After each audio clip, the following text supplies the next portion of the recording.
Hey guys, Dave from Nerdarchy here, for Nerds by Nerds, hanging out with some of my key esteemed colleagues. Brian. Ted. Nate. And today we're going to be talking about multiclassing. We each came up with a concept and an idea.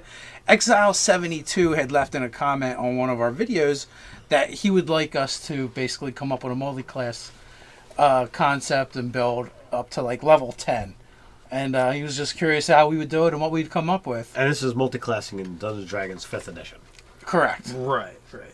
Because other editions, a little easier. It's a little more difficult here, like the way, your stat bumps or feats being tied to your specific class levels. That definitely makes it a little more tricky. In 2nd edition, multiclassing was more, it was a pain in the ass. It was a pain in the ass, but the actual power level of what you got was kind of ridiculous, because it's like, okay, you're putting XP into each class at the same time. Nate and I were talking about this previously, that I had a guy who was 20th level, and he had a guy who was like 18, 17, 17, and the stuff he could do would just so far and away outstrip my character that multiclassing was clearly the way to go. Well, I don't think that was the problem. The problem was in early editions, you were playing a fighter, and everyone knows that Gary Gygax hates fighters and warrior classes and loves mages. And he wants you to die. And it looks like a chump. And suck, yeah. Except for at the early levels. Then he wants to punish the mages and the clerics and everything. Yeah. So then you move into 3rd edition, where you're putting XP into one class at a time, and essentially you level up because everyone has the same XP budget now. Yeah, the character level and the class level. Right. So that made it very easy. When you leveled up, you just picked one class, and that's what you were leveling. But that was also problematic. There was other perils that were wrought throughout that system. Then you move into 4th, where it was basically just, well, I'm just going to splash a little bit of flavor onto my character by multiclassing, and you just essentially chose, I'm going to not use this class's action, and I'm going to use this one from this multiclass instead.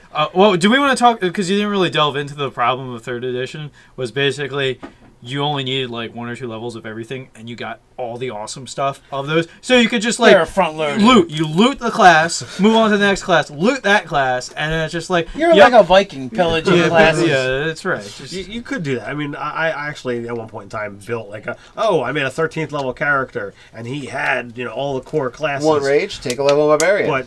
But he sucked because it went you had all the 1st level abilities, but it didn't really compare to a 13th level character that worked with one thing or 2 things. I don't know. I think it depends. There's something depending on fighter, what your mix is. ranger, paladin, dude, with the charisma to saves. Right, but I mean, if you kept going, if you kept pillaging classes, it eventually hit a drawback. You had to stick to a concept and stick to things that would improve that concept. There was a lot of things that would not add to anything that was not a caster, and the ones that are feat centric. Yeah. Were really huge, because you could pick up 2 or 3 feats for 1 or 2 levels.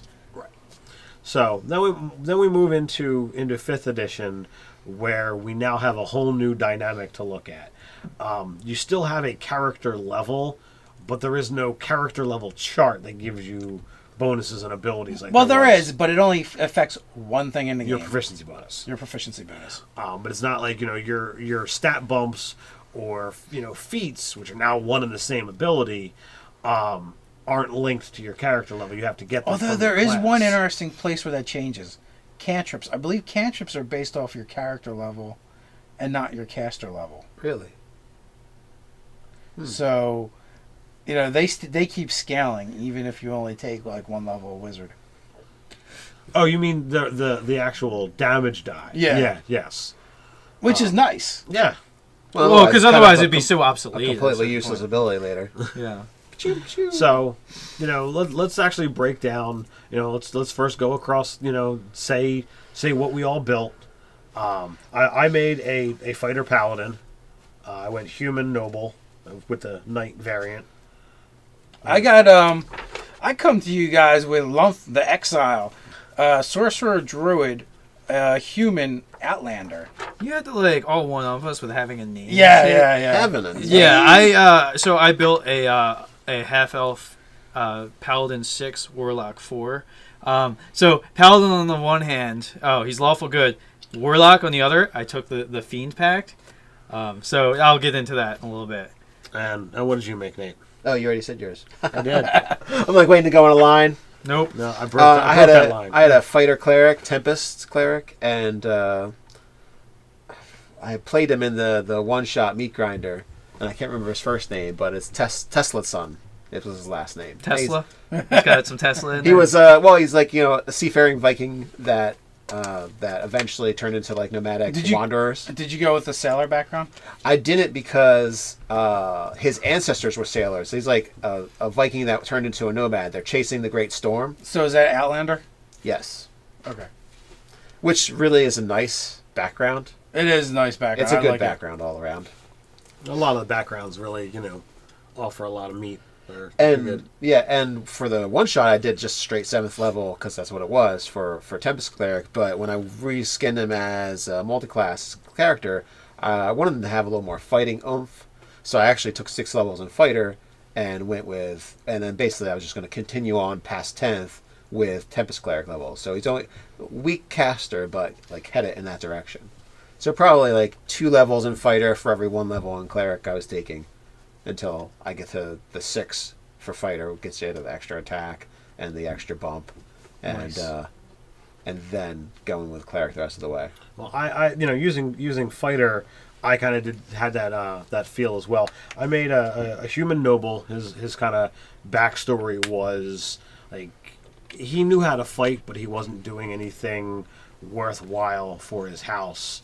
So he pretty much using the knight variant, he took his squire and pretty much left, and after just fighting for a little while, he comes upon this person who convinces him that there might be a higher calling, and he starts down the path of paladin, bringing justice and honor and whatnot.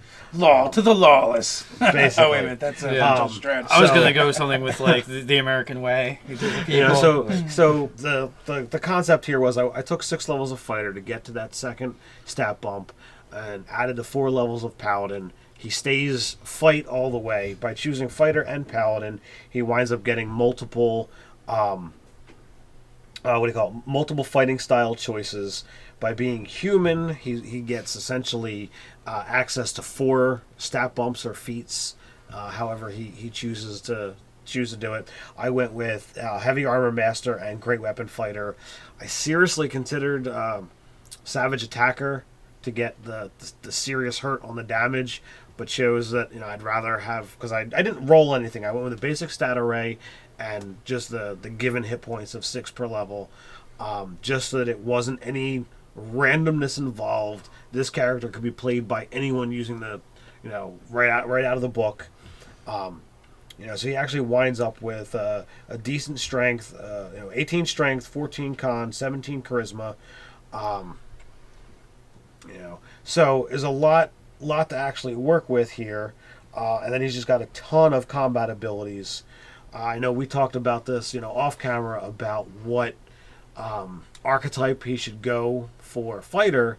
I chose champion solely for the added combat, and the name champion sounds more paladin-y. But you were suggesting that if I went with the Eldritch Knight, that would give him access to even more smite. So there's the seesaw effect of which way to actually go with it. Well, that being said, though, I guess because you didn't go with you didn't multi-class with a spellcasting class, so I think, does your spellcasting work the same where it's just your level, or do you still have to take the half a level? With Paladin, he would just get the spellcasting levels. If I went with Eldritch Knight, they would kind of have to Stack, so then it would be half and a third. Right. Right, so you probably get more spellcasting ability actually by not having Eldritch Knight. Because what are you, 6 level fighter? Yeah. So that would be 2 spellcasting levels. And what level? And so you're a 4th level paladin. That would give you 2. So that would bring you to 4, which is where you are right now. So it would actually be exactly the same, but you'd have more variety. more spell access, and would I have more cantrips? Yeah, you would have the more cantrips. So, is that worth the improved critical? Well, but I also like the Eldritch Knight's ability to summon 2 weapons, up to 2 weapons that he's bonded with. I didn't talk about my feats or anything with my guy, but we can get that back to him, I guess. So, who wants to bring up their character next? So yeah, I went with a sort of Smitatron paladin. The idea being that because of the way the multiclassing works with the warlock just gets 2 spell slots back every short rest. Yeah, so as long as you have an hour to spend after every combat, that means you kind of get 2 free smites every single combat that you're guaranteed to get. The warlock is also not going to be affected by the multiclass because they just have 2 spell slots. Right, because pact magic is different from spellcasting as Correct. anything else stacks. So it's kind of outside of their paladin levels. But what that means is you get 2 smites that will recharge after every short rest. Yes. So you basically At second level. At second level. So Spell that's what, 2d8, right? Or Yeah, 2d8. So it's you got 2d8 to burn. So you're not smiting as hard, but you can do it more consistently. And this guy, like, there's the smite variation I've made, but I could also see going much more castery with him.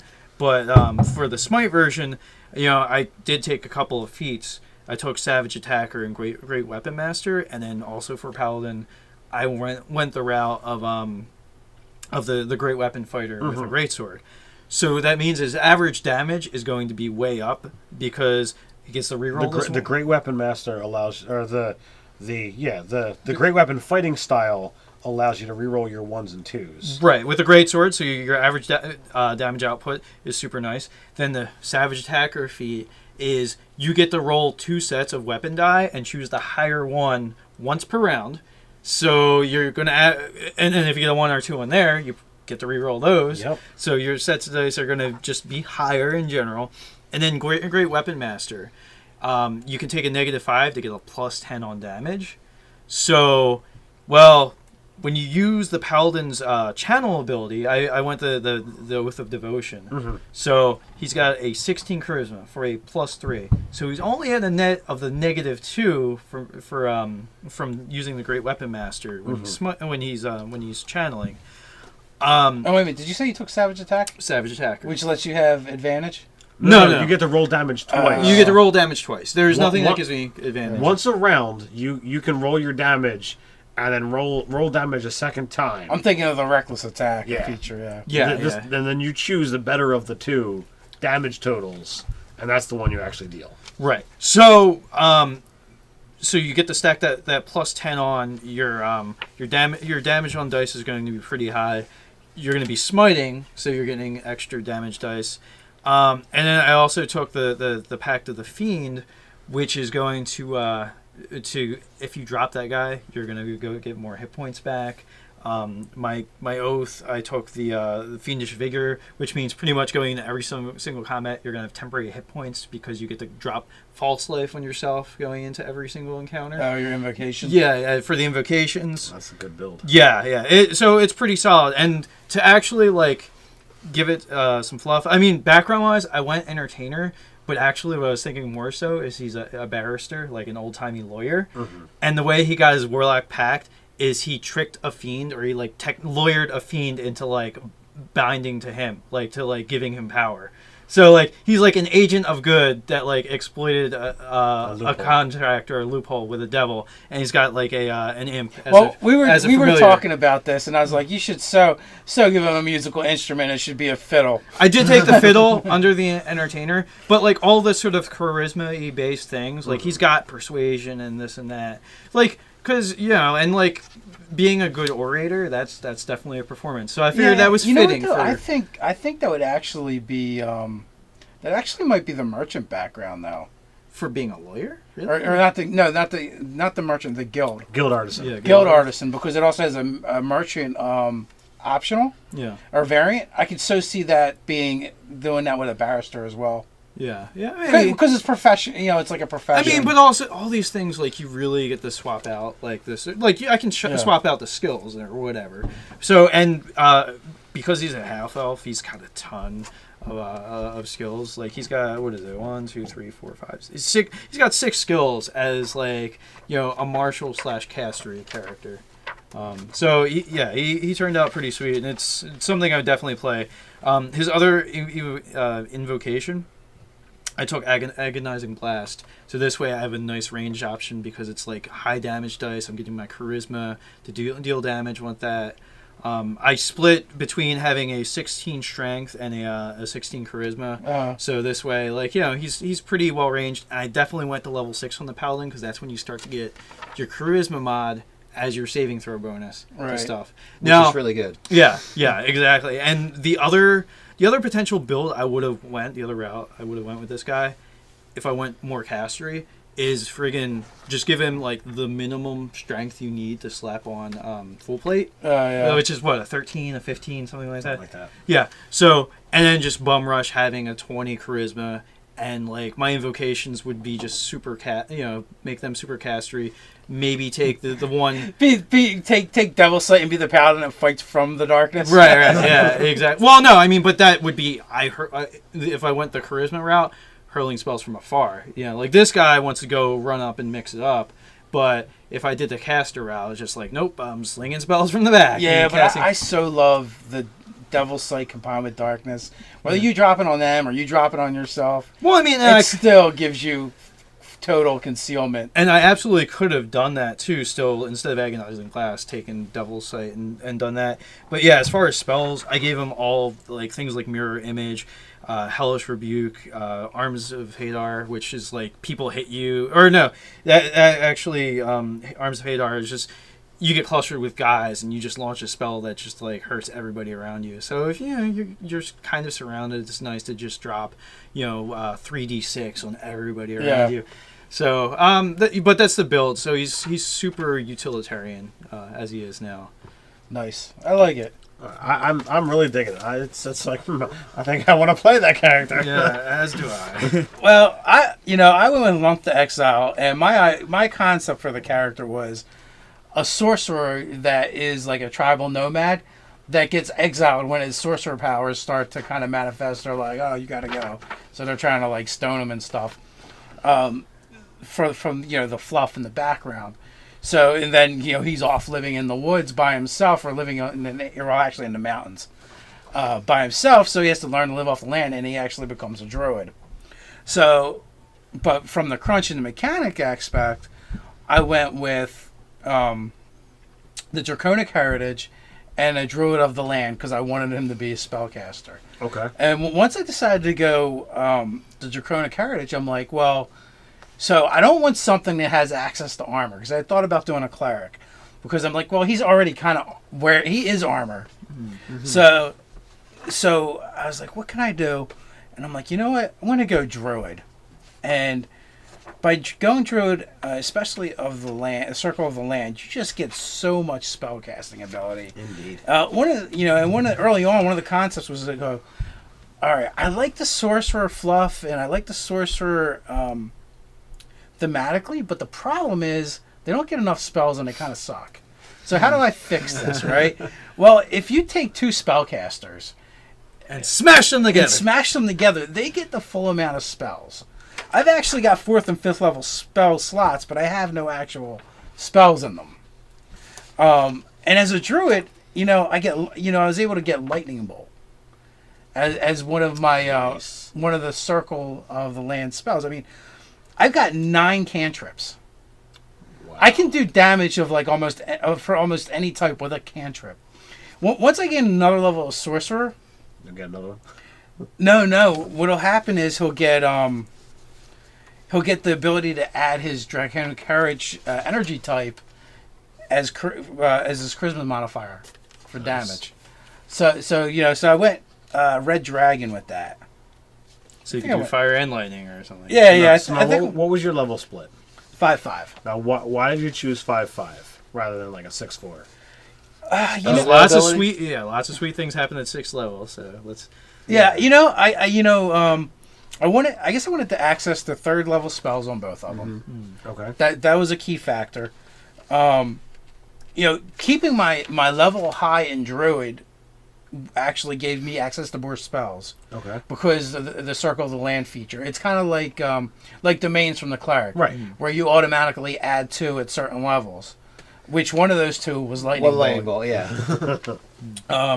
So what I actually gave up was my Charisma modifier on energy type on energy types of whatever I Sorcerer. chose. Yeah. So I was like, you know what? It's 3 points extra damage on certain spells. Or lightning bolt. Or Lightning Bolt. Yeah. And call lightning. And yeah, I took that one as well. Because at first I did think about making it Blue Dragon. But then I was like, you know what? There's only so much lightning stuff. But there is a ton of fire, especially being a Druid. When I was filling out the spells, there's just a variety of stuff you get. And that you can do is pretty sick. But then I was going, well, I'm a sorcerer, and I have 5 sorcerer points to use for my level.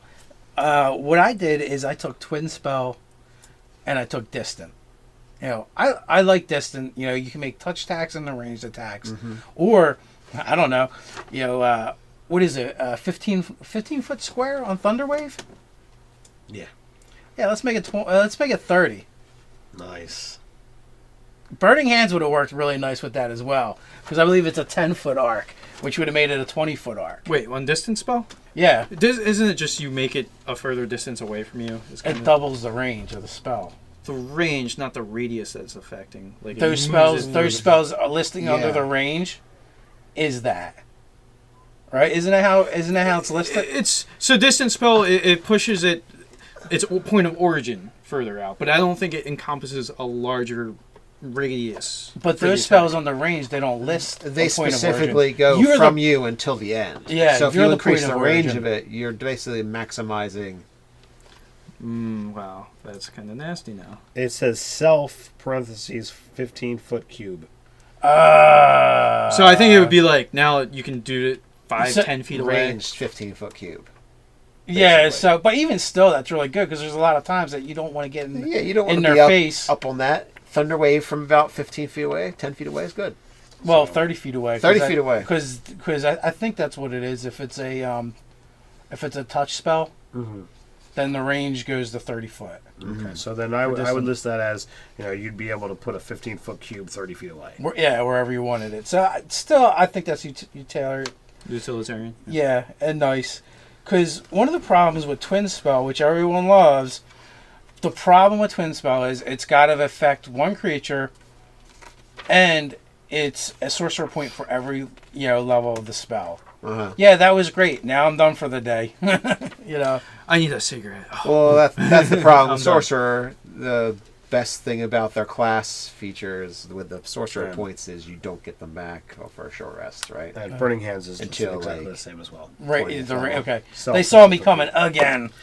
Well, like we said on our other video, they lawyered the heck out of this. Yeah. They've been around the block a little bit. Yeah. By fifth. So But- they have more experience at this than we do. Yeah. Like they're designing the game by themselves or something. Yeah.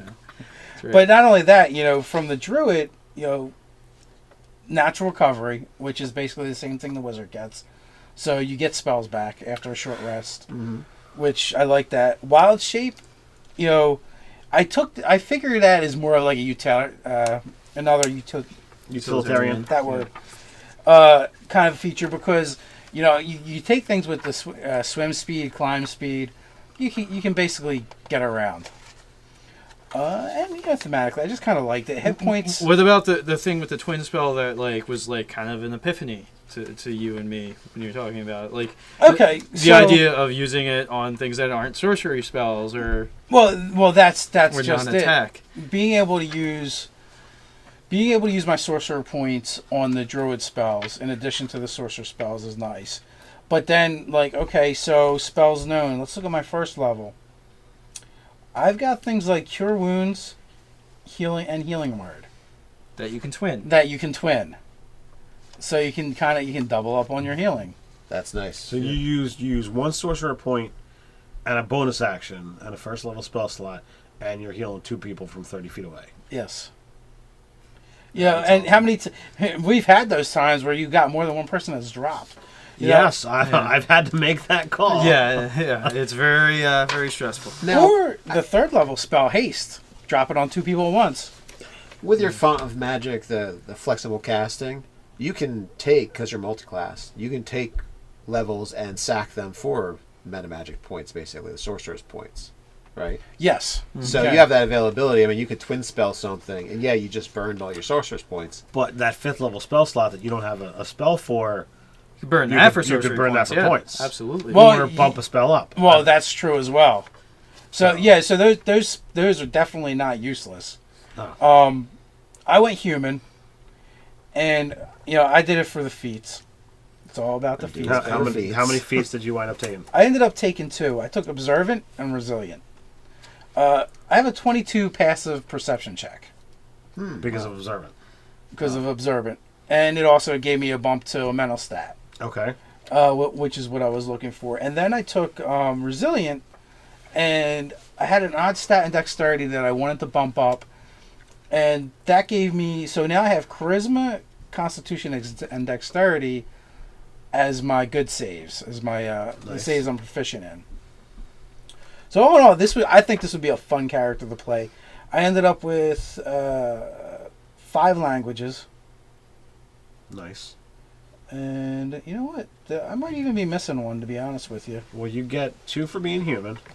You get Common at something else. Yep. You get your Draconic for being a sorcerer. Yep. Druidic. You get Druidic, yeah. And what background did you take?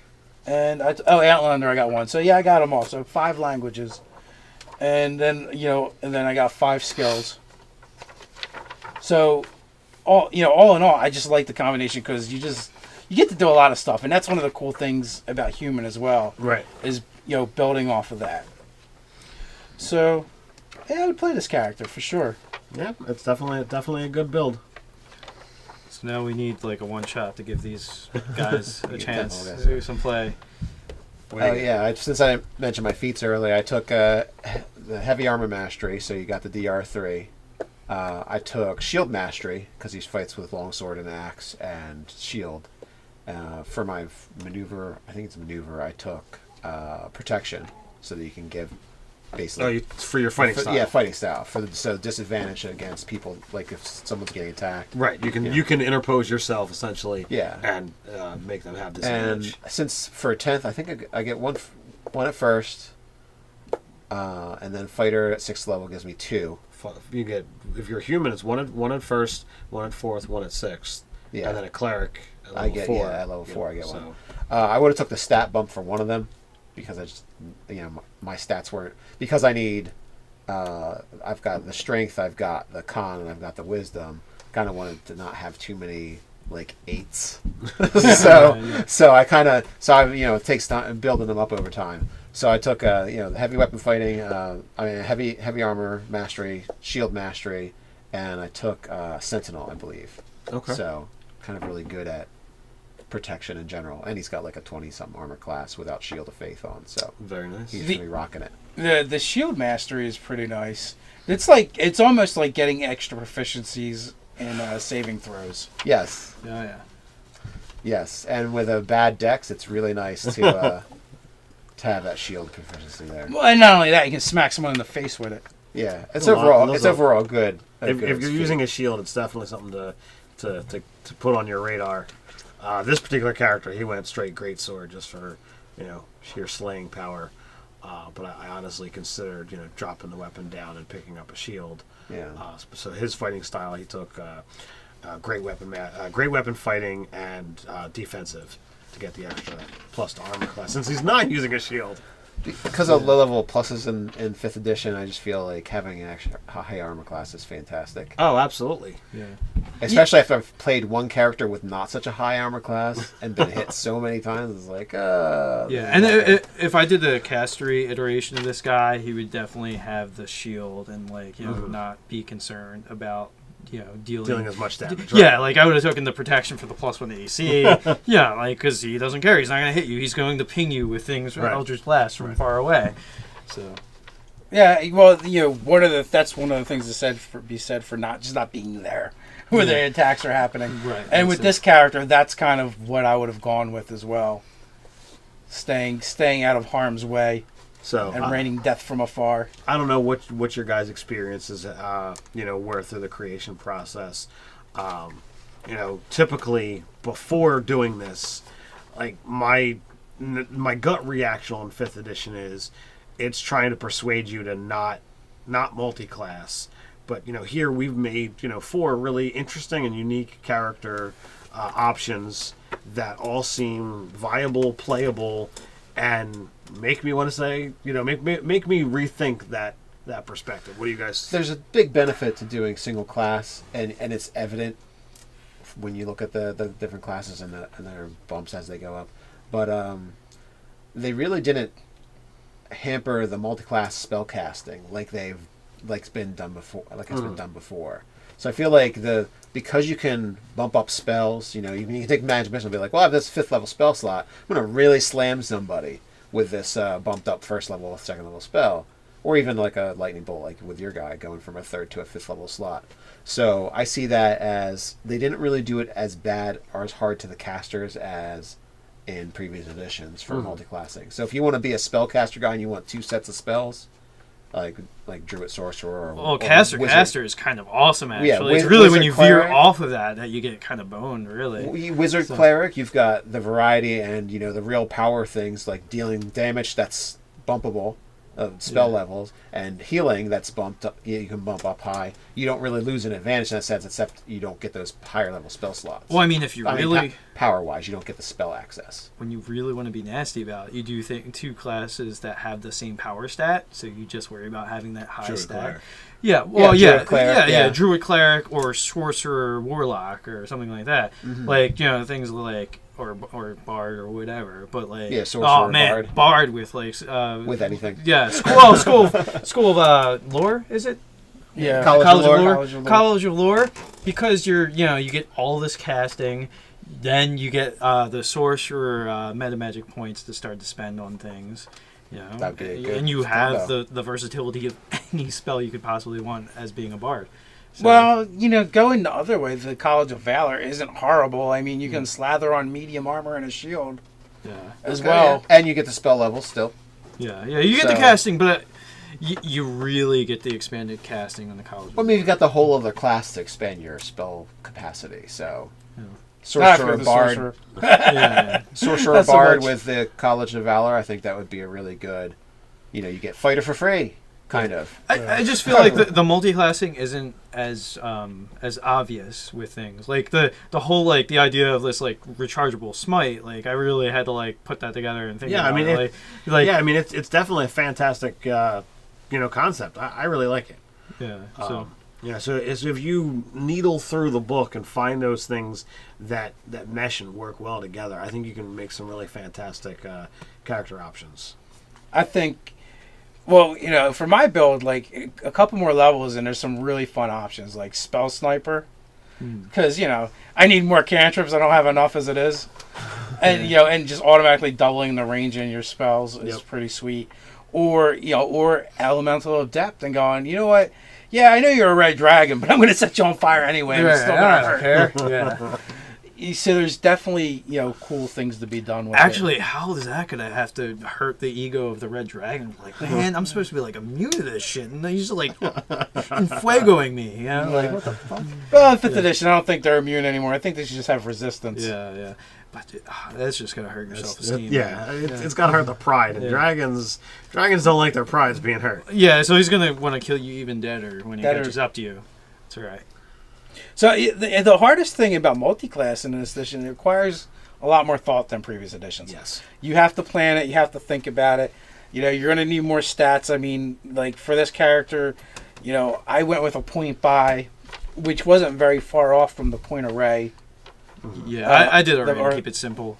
Yeah. As it was, so I ended up with, I dumped strength with an 8, and then I went 14, 14, 10, 16, 16 to, in order to kind of get everything that I wanted. He sucks at making strength saving throws and is not going to be very good at all. Just turn into an animal. Turn into a bear. Yeah. Well, that's what I figured. I took an 8, because I used the stat array. He wound up with 18, 8, 14, 10, 12, 17. So, yeah, it's a pretty decent, fighter paladin in my opinion. I actually, of my three stat bumps, I actually took one of them as the stat bump, as opposed to because I didn't want to have a 12 con. Good choice. Yeah, it's not having the low con is it's pretty harsh. But that being said, there were some really fun things I could have did with another feat as well. That's a hard trade-off. Yeah, at least you're a human, so you're guaranteed. Because being the half elf, I only had the 2 feats. I'm like, well, this guy is going to smack things in the face really hard. So I mean, all my feats are in that direction. Yeah. So if I wanted to go 12 con, I could have took Elemental Adept, or I could have took Spell Sniper. Yeah, or for some more ridiculousness, I could have just took another Magic Initiate. Get more casting. Throw it in Cleric. Yeah, that's great. I wonder how that would work with casting that one spell a day. It doesn't give you a spell slot. It allows you to cast that spell once a day. But can you put sorcerer points on that? Why not? Well, that's what I mean. So I think you could spend the points. I don't think there's anything that would stop you. Yeah, or sacking it out. And sack it for spell points. Oh, you absolutely could. Because usually it says you have to expend a spell slot. Oh, is that just allows you to cast a spell once a day. not a... It does not give you a first level spell slot. The wording on that is clear. I've looked that up for a couple of Again, so you can't stack your magic. How can I rape this 9 ways to Tuesday? Yeah. Oh, you pick something super utilitarian though, like a Cure Light Wounds. When in the day am I not going to have to heal people? Yeah. So. Or pick something that's not bumpable, so that it's fine that it's first level because it doesn't need to change. Yeah. So I think we're covered here on the multi-class. Yeah. So hopefully Exile 72.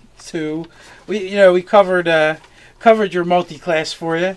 Anyone else has suggestions? Feel free to put them in the comments below. Yeah. While you're liking, subscribing, and sharing. You can check us out on nerdarchy.com. Or on the Nerdarchy Facebook group. Or you can join the conversation on our subreddit, Nerdarchy, How to Stay Nerdy. It's very NPR, joining the conversation. Yeah. So until next time, my friends, stay nerdy.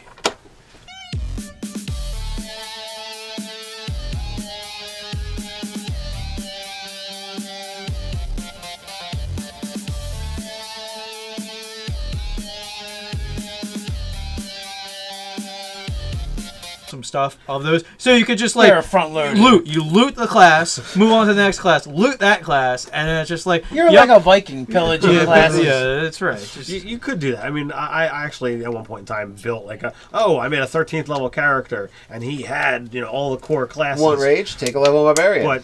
But he sucked because it went you had all the first level abilities, but it didn't really compare to a 13th level character that worked with one thing or 2 things. I don't know. I think it depends. There's something depending on fighter, what your mix is. ranger, paladin, dude, with the charisma to saves. Right, but I mean, if you kept going, if you kept pillaging classes, it eventually hit a drawback. You had to stick to a concept and stick to things that would improve that concept. There was a lot of things that would not add to anything that was not a caster, and the ones that are feat centric. Yeah. Were really huge because you could pick up 2 or 3 feats for 1 or 2 levels. Right. So then we move into 5th edition, where we now have a whole new dynamic to look at. You still have a character level, but there is no character level chart that gives you bonuses and abilities. Well, there is, but it only affects one thing in the game. And he had a guy who was 18, 17, 17.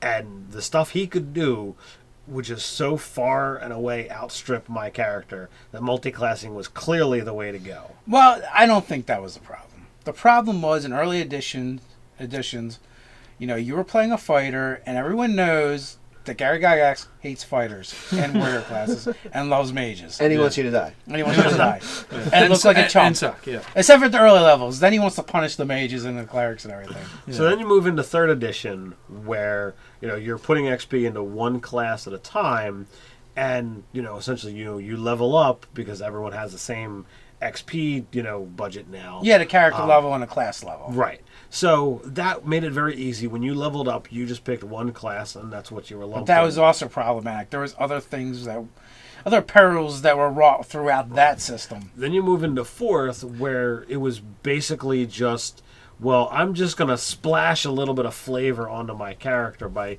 multiclassing, and you just essentially chose, I'm going to not use this class's action, and I'm going to use this one from this multiclass instead.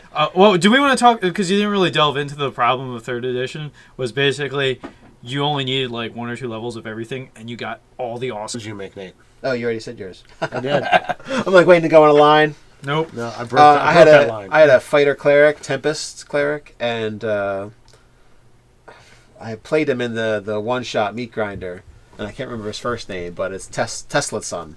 It was his last name. Tesla? He's got some Tesla in there. He was he's like a seafaring Viking that eventually turned into like nomadic wanderers. Did you go with the sailor background? I didn't because his ancestors were sailors. He's like a Viking that turned into a nomad. They're chasing the Great Storm. So is that Outlander? Yes. Okay. Which really is a nice background. It is a nice background. It's a I good like background all around. A lot of the backgrounds really, offer a lot of meat. They're good. And for the one shot, I did just straight 7th level because that's what it was for Tempest cleric. But when I reskinned him as a multiclass character, I wanted him to have a little more fighting oomph. So I actually took 6 levels in fighter and and then basically I was just going to continue on past 10th with Tempest cleric level. So he's only weak caster, but like headed in that direction. So probably like 2 levels in fighter for every 1 level in cleric I was taking until I get to the 6 for fighter, which gets you the extra attack and the extra bump and Nice. Proficiency bonus. your proficiency bonus. But it's not like your stat bumps or feats, which are now one and the same ability, aren't linked to your character level. You have to get them. Although from there the is class. one interesting place where that changes.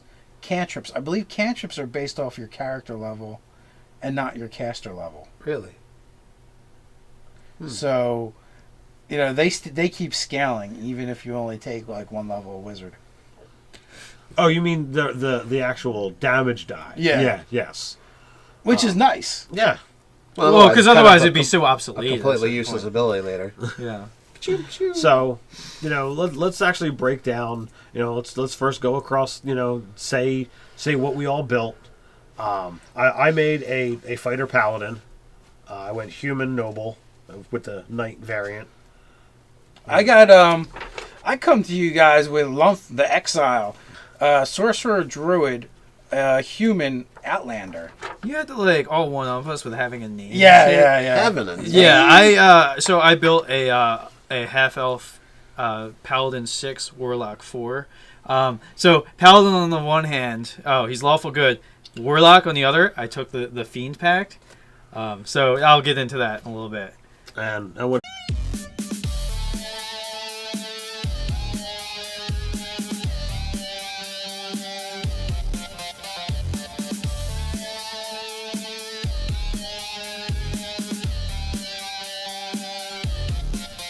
Hey guys, Dave from Nerdarchy here for Nerds by Nerds, hanging out with some of my esteemed colleagues. Brian? Ted? Nate? Today we're going to be talking about multiclassing. We each came up with a concept and idea. Exile72 had left in a comment on one of our videos that he would like us to basically come up with a multiclass concept and build up to like level 10. And he was just curious how we would do it and what we'd come up with. And this is multiclassing in Dungeons & Dragons 5th edition. Correct. Right. Because other editions, a little easier. It's a little more difficult here, like the way, your stat bumps or feats being tied to your specific class levels. That definitely makes it a little more tricky. In 2nd edition, multiclassing was more, it was a pain in the ass. It was a pain in the ass, but the actual power level of what you got was kind of ridiculous because it's like, okay, you're putting XP into each class at the same time. Nate and I were talking about this previously, that I had a guy who was 20th level